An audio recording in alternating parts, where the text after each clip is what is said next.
1931 жыл ашаршылық жылдары. Бет аузы көнекте ісіп, тоңып бүрісіп, үйдің бұрышындағы пешке арқасын сүйеп мұңайып, терең ойға шомылып Күлпаш отыр. Жыртық күпеге оранып, бүк түсіп, баласы Қали жатыр. Үй суық, жамаулы терезенің жыртығына кірген ызғыр шекеден шыққанды. Үйдің ішін жылытуға пешке жаға күн от жоқ. Отын табарды жер жоқ. Қара судан басқа дән татпағанына бүгінгі 3 күн. 6 айғы қыз тартқаны аштықтың зардабы.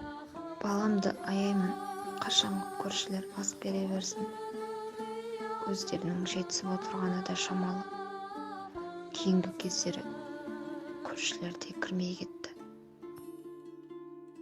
Бүгін ақтық азық таба алмағандарына 3-ші күн. Іші қабысып, жүрегі қарайып, көзі бұлдырап, өлім сағатын күткендей. Құдайым-ау, бұл не қылған күн өзі? Құдайға не жаздым?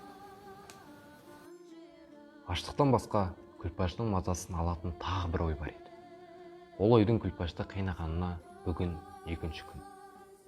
Күлпаштың бірге туған сіңлісі Раушан асқырғандығы.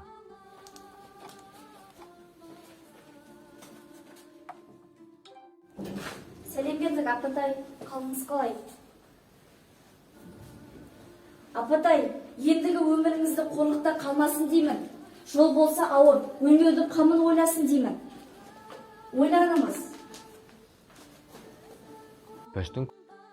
Күлпаштың көңілін аудару үшін Раушанның ұсынысын адамы Жұмағазы. Жасы 40-та. Жұмағазыға тей, ұятты ойлама. Жасы болса 40-та. Бұрынғы қатыннан бала жоқ. Қарағым, Раушан жаным, аузың бар, неғып айтып отырсың? Арадан 2 ай өтеді.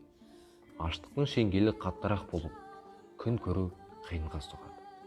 Сол кезде Раушанның сөзі оның ойына қайта орала береді.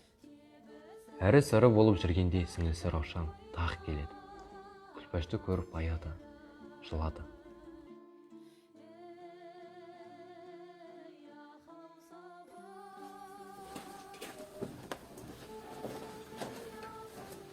Сәлем бердік, апатай.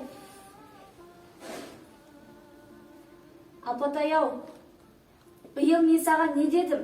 Мына түрімен ұзаққа бармайсың.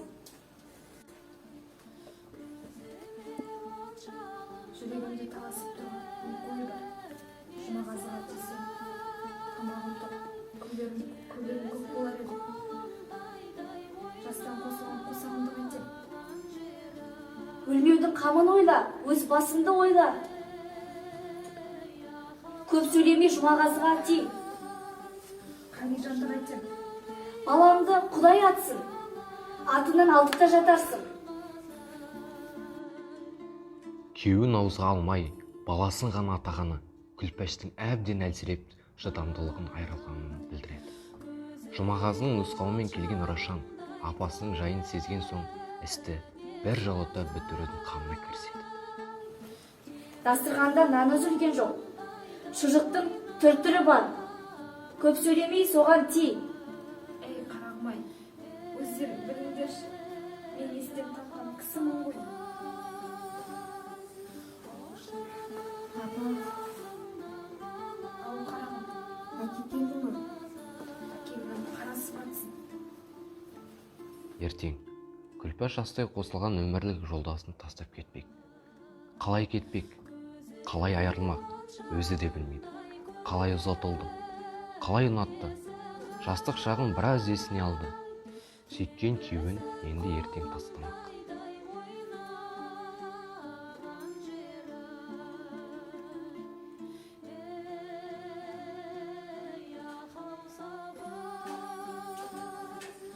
Бұл мақтым еді. Күлпаш жалт етіп қарады да оңайып кетті. Қали басын көтеріп алып,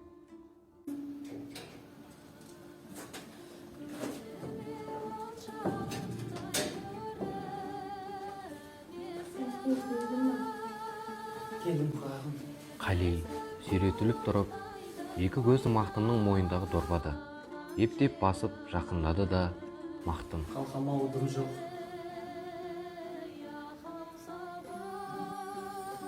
Ей, Жай ма?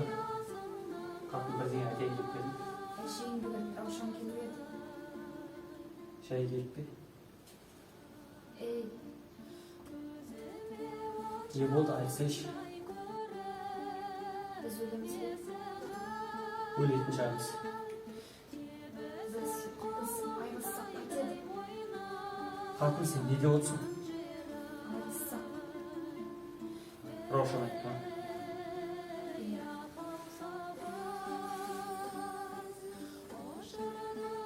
Тарихты қайтесің.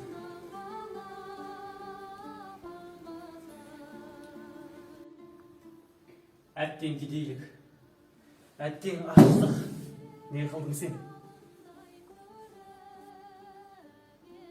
Папа. Оғлым.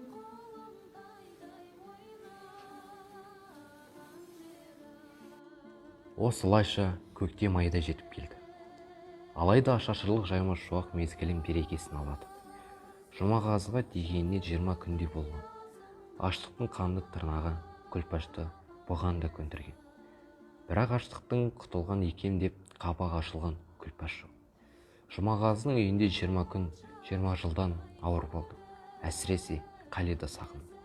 Жұмағазының үйіне барған күннің ертеңіне түнде түсінен шошып оянып, келіп көреде ұйықталды.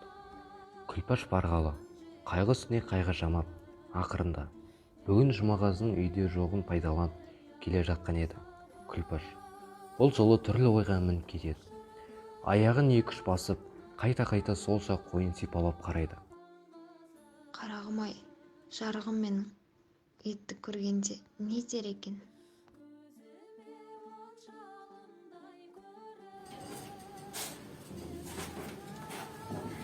Құлыным-ау, Қадижан, қарашы, мен ет әкелдім.